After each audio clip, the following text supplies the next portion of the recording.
علامہ اقبال نے اپنی خوبصورت انداز میں لکھا ہے، کہتے ہیں سلطان مراد ہندوستان کا بادشاہ تھا۔ اقبال نے لکھا ہے، اقبال کہتے ہیں اس نے ایک مستری کو بلایا مسجد بنانے کے لیے، کہا اس طرح کی بنانا میرا دل خوش ہو جائے۔ معمار نے مستری نے مسجد بنائی، بادشاہ سلامت کو پسند نہ آئی تو بادشاہ سلامت نے اس مستری کا ہاتھ غصے سے کاٹ ڈالا، پوچھ کوئی نہیں نہ سکتا۔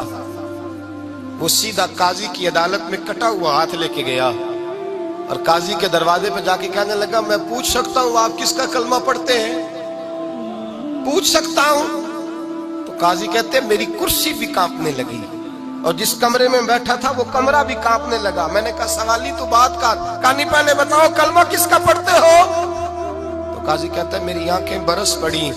میں نے کہا میں اس کے کلمہ پڑھتا ہوں جو دنیا میں بھی میرا وارث ہے، قیامت میں بھی وہی میرا والی بنے گا، جو دنیا اور آخرت میں میرا والی ہے، میں مصطفیٰ کا کلمہ پڑھتا ہوں۔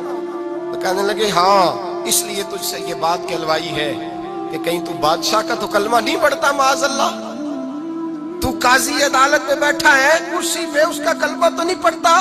کہا نہیں میں مصطفیٰ کا۔ پھر دیکھ میرا ہاتھ کٹ گیا ہے، اب تو بتا کہ تو بادشاہ سمجھ کے معاف کرے گا یا رسول اللہ کا دین سمجھ کے نافذ کرے گا؟ ڈاکٹر اقبال کہتے ہیں وہ قاضی نے حکم جاری کیا کہ فوراً بادشاہ کو بلایا جائے۔ ہندوستان کا فرما روا پیغام گیا تو کانپتا ہوا آیا، قاضی نے سامنے کھڑا کیا، ایک طرف بادشاہ اور ایک طرف وہ معمولی معمار مستری کام کرنے والا۔ تو قاضی گرجدار آواز میں کہنے لگے بادشاہ تو بتا، اس کا خون سرخ ہے تو تیرا سرخ نہیں؟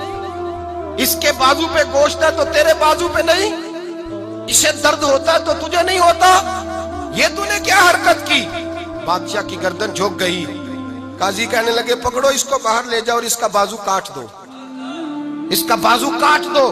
ڈاکٹر اقبال کہتے ہیں جہاں کانپ رہا تھا سارا کچھ وہاں خوشی کے شادیانے بجنے لگے۔ قاضی کہنے لگا اس کا بازو کاٹو اور اس کو بتاؤ امیر غریب کا فرق اتنی دیر ہوتا ہے جتنی دیر بندہ مسلمان نہیں ہوتا، اور جب کوئی رسول اللہ کا غلام ہو جاتا ہے پھر سارے برابر ہو جایا کرتے ہیں۔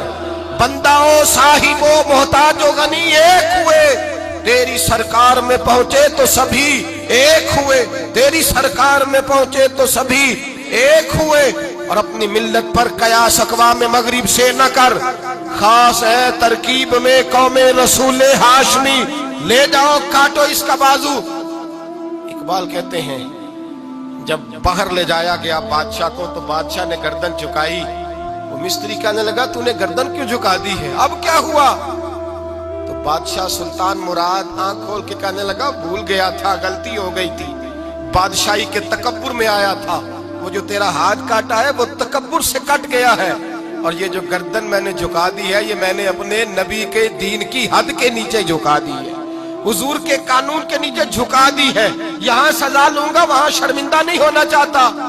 اس مستری نے بڑھ کے سینے سے لگا لیا اور کہنے لگا قاضی صاحب میں نے معاف کیا، مجھے پتا چل گیا ہے کہ مسلمان بادشاہوں کا کلمہ نہیں پڑھتے، محمد عربی کا کلمہ پڑھتے ہیں، رسول اللہ کا کلمہ پڑھتے ہیں، اور جب تک مسلمان نبی پاک کا کلمہ پڑھیں گے کوئی اللہ کی حدوں کو نہیں توڑے گا، کوئی دین کو پامال نہیں کرے گا، کسی کے اندر طاقت پیدا نہیں ہوگی کہ وہ دین کی حد کو توڑ سکے۔ حضرت جناب سیدنا محمود غزنوی رحمت اللہ تعالی علیہ بیٹھے ہیں اپنے دربار میں، ایک غریب عورت تڑپتی روتی ہوئی آئی، ماں بلکتی ہوئی آئی اور آگے کہنے لگی بادشاہ ذرا مجھ غریبنی کی فریاد بھی سن۔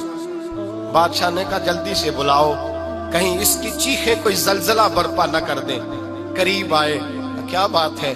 کہنے لگی کوئی شاہی خاندان کا نوجوان ہے، میں بیوہ عورت ہوں، ہندو مذہب سے تعلق رکھتی ہوں، میری 4 بیٹیاں ہیں، کوئی بادشاہ کوئی شاہی خاندان کا نوجوان ہے، سپاہیوں سمیت آتا ہے، شراب کے مٹکے لاتا ہے، میرے گھر میں گھستا ہے، میرے پاس اور تو کوئی شے نہیں، ایک عزت ہی ہے۔ جب وہ جوان بیٹی کی طرف دیکھتا ہے تو میں سوچتی ہوں اب دنیا میں بچا کیا ہے؟ بادشاہ میں بڑی مشکل سے تجھ تک پہنچی ہوں، میں اگرچہ ہندو ہوں پر میری فریاد رسی کون کرے گا؟ سلطان محمود غزنوی کہنے لگے تو جا اور میں نے اپنے سارے سپہ سالاروں کو سپاہیوں کو حکم دے دیا ہے آئندہ جب تو آئے گی تو تجھے رات کا وقت بھی میرا دربار کھلا ملے گا، جیسے ہی وہ تیرے گھر آئے فوراً پہنچ جانا، آ کے اطلاع دینا۔ رات کا سناٹا، وہ غریبنی پھر تڑپتی ہوئی چیختی ہوئی آئی، بادشاہ ذرا جلدی کر غریب کی عزت لوٹ نہ جائے، ذرا جلدی نکل، دیکھنا کوئی سرمایہ آج ختم نہ ہو جائے۔ بادشاہ خود اٹھے، تلوار پکڑی، گھر میں گئے، دیا جل رہا تھا، دیا بجھایا۔ اب بادشاہ نے اللہ اکبر کہا اور شاہ میں زرق برق نوجوان کی گردن پر جب بادشاہ نے تلوار ماری، لڑک کر کے گردن دور گری۔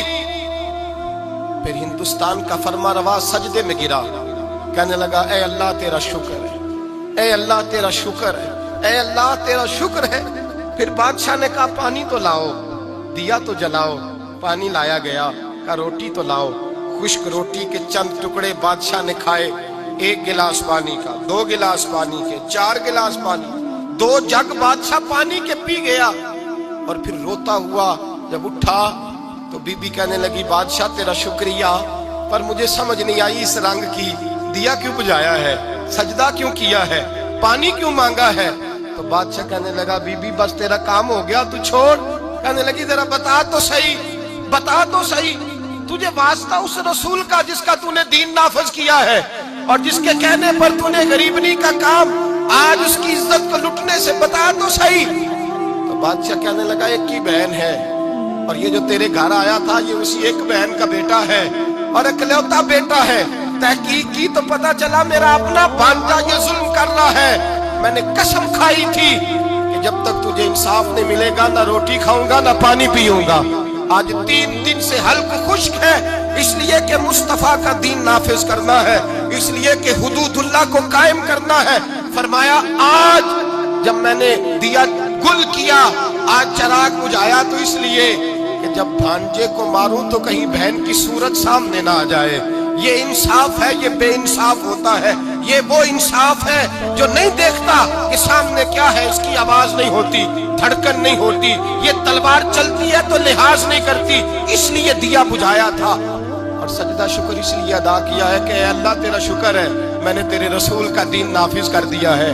یہ بات کہہ کر کے سلطان محمود غزنوی کہنے لگے پانی پیا ہے اس لیے کہ اس دن کا پیاسا ہوں جس دن تو فریاد لے کے آئی، خشک روٹی اس لیے کھائی ہے اس دن کا بھوکا ہوں جس دن تو پھر روتے ہوئے۔ محمود غزنوی نے پیر باہر رکھا، 4 بیٹیاں جوان، ایک اماں دوڑی ہوئی آئی اور قدموں میں بیٹھی، کہنے لگی محمود میں نے نہیں دیکھا ابو بکر، میں نے کوئی ابو بکر کو تو دیکھا نہیں، عمر عثمان و علی کو تو میں نے نہیں دیکھا، فاطمہ زہرا کے باپ کی کیفیت کیسی تھی، پر تیرے رنگ میں تیرے انداز میں مجھے جلوے ضرور نظر آئے ہیں۔ اب میری بیٹیاں عام بیٹیاں نہیں رہیں گی، یہ فاطمہ کی کنیزیں بنیں گی۔ اب میں حضرت عائشہ کا پانی بھروں گی، تو نے حضور کا دین نافذ کیا ہے، اب میرا دل بدل گیا ہے، تو کلمہ پڑھا، ہم 5 ماں بیٹیاں مسلمان ہونا چاہتی ہیں۔ میرے بھائی جب رسول اللہ کا دین نافذ ہوتا ہے پھر غریب کی مدد ہوتی ہے۔